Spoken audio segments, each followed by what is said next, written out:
I'll be in Ghana or somewhere. If I think about next year, I can be somewhere. After my death, I'm not going to think there is my conscious when I'm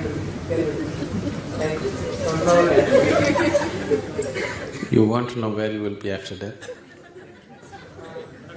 Okay. See, Prasanna, some things you know best only by experience, you know.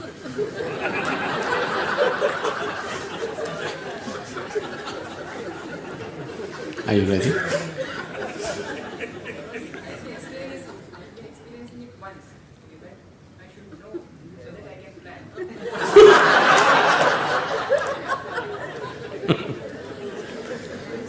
No, you leave the planning to me.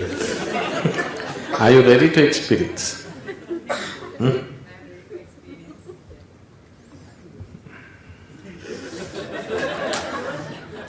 We must open this glass pane right now. You are not conscious, so where is the question of your consciousness? Who told you you are conscious? You are speaking, but it is not making any sense to anybody.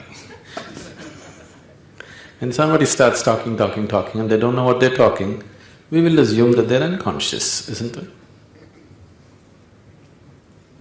Okay, I know the question, but I want you to get to know the depth of the question. You're asking the question without knowing what you're questioning. When you ask what is going to happen after death, it is not a curiosity question, it is not an entertainment question. You are asking, what is my destiny? What is the source of who I am, isn't it? Yeah, because I'm asking this because I know why you're asking, okay? Because all those things that you read and you did not understand, those things have messed you up badly. I know that's why you're asking, but let me look at this.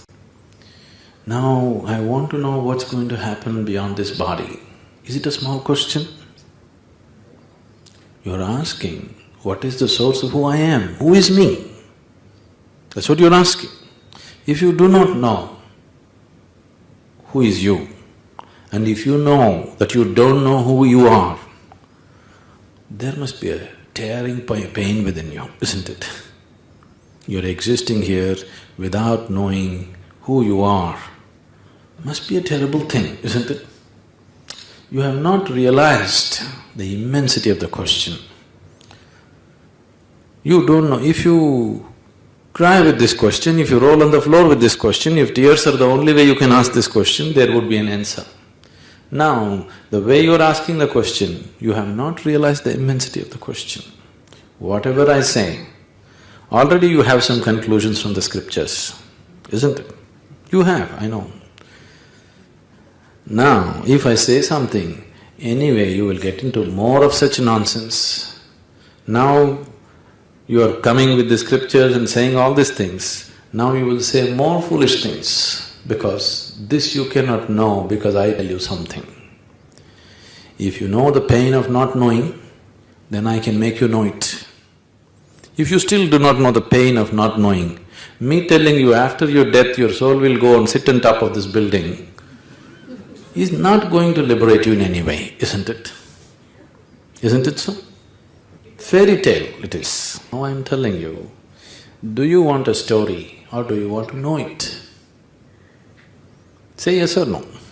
Do you want to know it or do you want a story about it?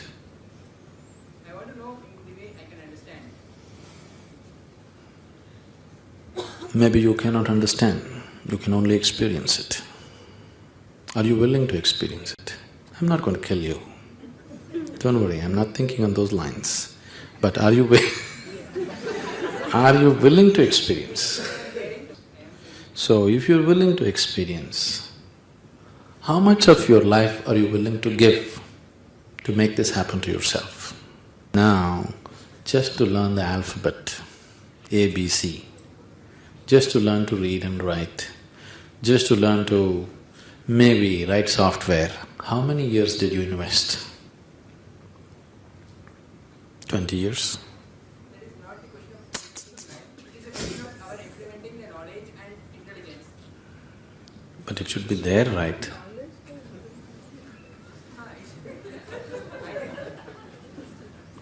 See, how many years have you invested in just learning to read, write and earn a living? How many years? 20 years of education? Yes. For something as simple as survival, just to earn your food and living, 20 years you've invested and you're still investing further, isn't it? To know the very source of who you are, to know what is the basis of your creation, how much time are you willing to invest?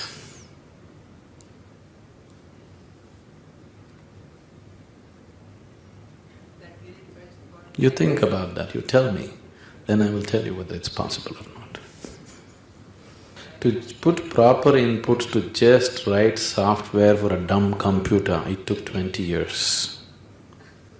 To go beyond all your limitations and know the very source of who you are, how much time are you willing to invest to get the proper inputs I'm asking?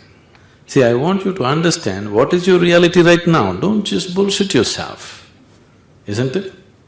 I'm not saying you got to come or don't come, but you must know where you belong. You don't believe all kinds of nonsense about yourself.